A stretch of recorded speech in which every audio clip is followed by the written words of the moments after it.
All right, everybody, it's Quantum Mechanic here. Today I want to talk about this Insider Ratchet here from Milwaukee, the M12. This is probably one of my favorite. I think I've decided this is my favorite Milwaukee power tool. The extra long ratchet really lets you get into a lot of deeper spaces, get a lot more leverage on a lot of things. This is just an absolutely fantastic tool. We're going to go through a couple of the features. I don't want to beat a dead horse. I'm sure there's videos on the internet. I really don't make any new content, just kind of different, I guess. But so anyway, this is, I use this thing day in and day out. It lives in my box right here. Like I told you guys before, it lives just right there. So it's pretty used. I think this gets used on every single job. I love this M12 stubby in 3/8. I love it. I really do. But this gets used on every single job. That's probably every other job, at maybe every job. You know, it kind of all depends. But this is definitely every job. This thing is great. I usually use this with the 3/8 anvil on it. These new locking anvils are really what sold me on the tool. Their old design didn't have this lock on it. So you really couldn't put you could use it, but then the anvil would come with it when you change sockets. It comes off with it when you change sockets. So this one is really great because they lock in. You could put any socket you want in there or extension, and the only thing that comes off is the actual socket or extension, not the anvil. So that's a really great upgrade they came with on this. So this is how my ratchet lives with 3/8, because like I told you guys, most of my stuff is 3/8. So yeah, this is how it lives. This is how I grab it. You can see I've used it quite a bit already, and I think I've had this thing for maybe 6 months, maybe a little bit less. I've used it just about every single day, and it's well worth it. You know, bottom line up front, it's well worth it. So you could stop this video now and just go buy yourself one if you're thinking about it. But let me get into some of the details, all right? So first of all, you know, like you guys have seen, I'm sure, it comes with this rail, okay, this accessory rail, if you will. A lot of these are pass-through, I think up to 15. You know, it's got the pass-through function, which is actually kind of nice. I've actually needed that pass-through functionality quite a few times since I bought the tool, more frequently than I thought I would. You could definitely get away with using a deep socket on a lot of this stuff, you know, but sometimes you don't have the space for a deep socket. You know, one of these Insider things actually fit a little bit better than a deep socket would, especially if you're trying to go over something with a long stud on it. So just something to think about. You know, this rail is well worth it. I mean, the rail itself isn't that great. I put a magnet on it, and then this is kind of lives up here for me. So if I ever need it, I can just take the whole thing off. But so anyway, yeah, and it comes with your 1/4" adapter, which I think I've maybe used a handful of times. This one also locks, so that's kind of cool. And then it also comes with this bit adapter. So obviously, if you wanted to use regular bits, you could throw that in there, and now you have a nice little stubby extension. This one doesn't lock, but this isn't something that I think is very crucial, because I don't really use these that often. I don't think I've ever actually used this bit adapter, not one time. So yeah, and they also have a 1/2" adapter as well. It doesn't come with the kit, but you know, if you need it, you could get it. Okay. So I just wanted to show you guys some of the ones I rock. So I've rocked this one for a long time. I recently warrantied it out, but I warrantied this out, and I bought this at the same time because I didn't want to wait on it. And you know what? This was my workhorse. I use this thing every single day, but I just don't use it anymore because I have this. There are applications where this is a little bit more nimble. You know, the size of it, it's a little bit more nimble because they don't have that extra head, especially if you have the clearance. But this is a lot chunkier than the Insider ratchet. This is the high torque ratchet I'm holding here. It's a little bit chunkier in the thickness, and you know, obviously the head size difference, it's a little bit wider. Okay, so I actually really like, for the short guys, I really like the old school non-fuel version.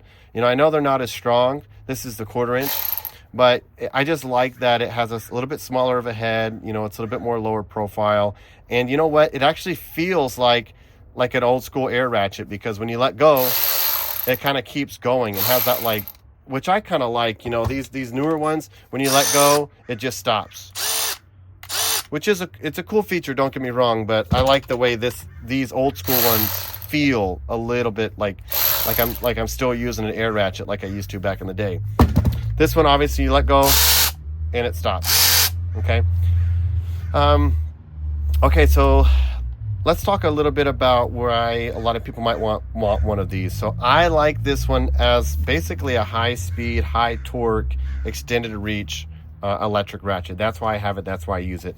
I didn't really buy into the whole thin head design. So this is a 10 millimeter. Like I told you guys, I like to paint my 10 millimeters. So I could put this 10 millimeter in there, and I already have a 10 millimeter loaded up. This is one of my thinner headed ratchets. This is the Snap-on Synergy 100 tooth ratchet. This is another, these are about the shortest you'll get. This is a Snap-on 10 millimeter. And you can tell, if I can line these up a little bit, that the inside of ratchet is actually just a little bit thicker, right?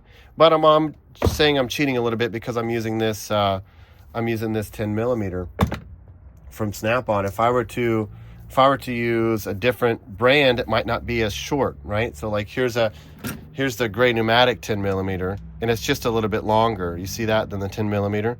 So in that case, the inside of ratchet would kind of edge out. Okay. So yeah, now let's compare this. Maybe we'll compare this to let's compare this to a 12 millimeter. Okay. So here's a 12 millimeter. Throw that in there, and then I'll take this is another thin-headed one I have. This is the Matco 88, and we'll put a 12 millimeter on that. This is another Snap-on 12 millimeter. And once again, and I'm trying to edge this out as best I can, the ratchet and the Snap-on socket just barely edge it out, right? Because you have to take in consideration the switch and everything.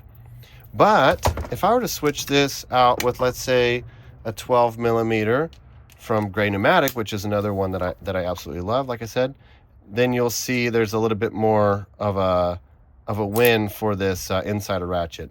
So there's something to think about, something to be mindful of. Now, there's something to be said about having the powered ratchet, you know, because I hate spinning fasteners by hand. I think it's for the birds. So I try not to use ratchets when I can. If I can fit this in there, even if I have to fight it around a little bit more to get it into a hole, I would much rather use one of these guys, a powered ratchet. Now, this is actually kind of cool, which I thought would be gimmicky, but it actually turned out to be kind of nice, is you can put these sockets in backwards, right? Which is nice if, let's say, you're working on you're working on something, and the engine or the covers or whatever are right up in your way, and you can't quite get your tool in there without bumping the switch here. So this is nice because you can get in and you can get nice and flush, and then you can operate the switch from the top. Okay, that's kind of cool, and it gives you a little bit more clearance because now your switch is hidden by the socket rather than on the back. So kind of cool. It's got the dual light switch. Because it's so far away, unless it's really dark, the illumination doesn't quite really help you all that much. But just something nice that it has. Now, like I said, I usually rock these with the lock-in 3/8 socket here, and I like to run these swivel sockets.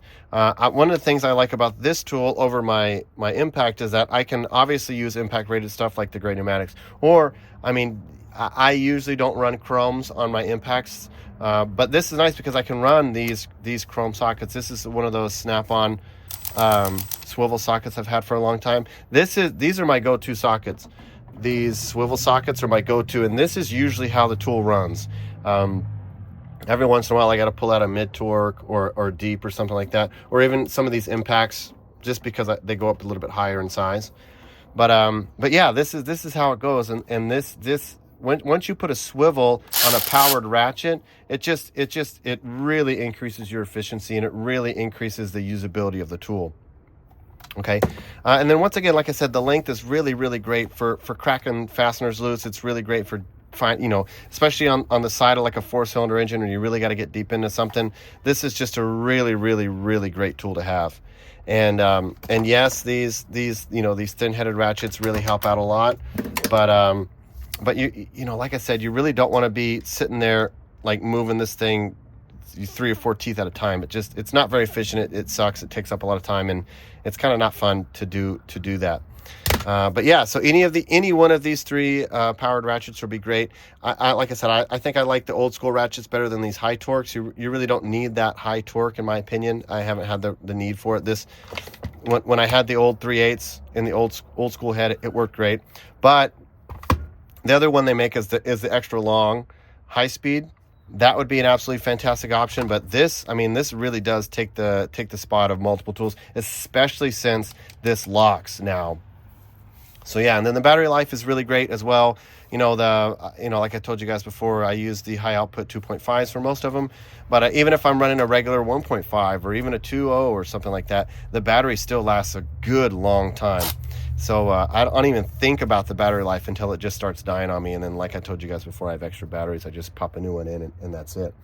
But yeah, that's it. That's it on this tool right here. I have a couple of shorts on it. I'll do some action shots on this too. But long story short, worth the money. Grab one. And if you guys have any questions, leave it in the comments below. And thanks for watching, guys.